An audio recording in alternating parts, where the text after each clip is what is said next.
Hello, thank you for joining me today. Well, Monday, September 28th, and here we are. We're in the very last week of September for 2020. I hope your Monday goes well and is going well. Hope you had a great Saturday and Sunday. I know I've heard some good reports of church services. A friend of mine who pastors in Pennsylvania, Philadelphia, Pennsylvania, inner city, he said they had someone saved and baptized at their church, and that's a good report. That's a wonderful thing, and people have been speaking like that, so that's great.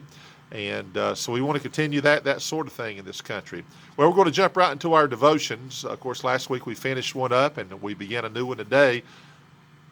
Simple title to this one, The Happy People of God. All the references will have the word happy in it. 2 Old Testament references with the word happy and 3 New Testament. So we'll go ahead and begin today in Psalm 144, key verses, verse 15.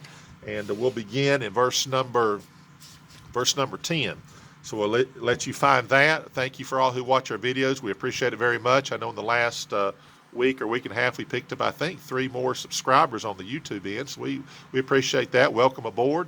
And so we want to be a blessing, and that's the idea. And I'm going to try to make these a little bit more concise. We've been in the 7, 8, 9 minute range. We're going to try to keep them in the 5, 6, 7, and closer to 6 if we can. So to do that, I've got to jump into it, don't I?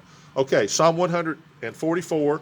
Starting in verse 10, it is he that giveth salvation unto kings, who delivereth David his servant from the hurtful sword. Rid me and deliver me from the hand of strange children, whose mouth speaketh vanity, and their right hand is the right hand of falsehood. That our sons may be as plants grown up in their youth, that our daughters may be as cornerstones, polished after the similitude of a palace. That our garners may be full, affording all manner of store, that our sheep may bring forth thousands and 10,000s in our streets, that our oxen may be strong to labor, that there be no breaking in or going out, that there be no complaining in our streets. Wow. Let me say that one again, that there be no complaining in our streets. And now here's our key verse, verse 15. Happy is that people that is in such a case. Yea, happy is that people whose God is the Lord. Now, it's simple. This is one of these passages that we just don't want to mess it up. Very simple. We believe this is David the psalmist here who's speaking. That's what it says in the title, but whether it is or it is not, that wouldn't change anything. The psalmist is saying, look, as a leader, and it literally spoke of David. He says, look, I'm looking for God to be my salvation. He's my salvation. And it's wonderful when leadership like that in a nation recognizes the Lord and believes that concept that the Lord indeed brings salvation not only to an individual but to a nation. So David, of course, he was that kind of a leader. And then he says, I want to be rid from strange children, those who speak vanity. And he talked about their right hand is a right hand of falsehood. Someone as a leader who detests people who would speak lies and tell lies. And boy, aren't we living in a time, especially in this last year? I mean, 9 months basically, where what's been spoken has been many lies and hurtful things. And of course, I'm speaking mainly in the political spectrum, but that gets wearisome. There are people that just literally tell lies, knowing that it's not the truth, and just do it just to sway someone's opinion. Maybe somebody will believe it and to bring damage, and that's a terrible thing. That's not happy people. It goes on to say, as I emphasize, that there be no complaining in our streets. Wouldn't it be wonderful if we could find one street, just one street in all of America, one street in your town, one street in where I live, just one street anywhere where there'd be no complaining? Wouldn't that be a wonderful thing? Well, the Bible's saying, you know what, if the economics are good, talks about the garners being full, the oxen bringing forth their labor, and the children doing well. It's talking about a very happy and blessed scenario where God has brought those blessings to a people. He says, look, that's happy people. And the people that are happy are the people whose God is the Lord. And this is what we need.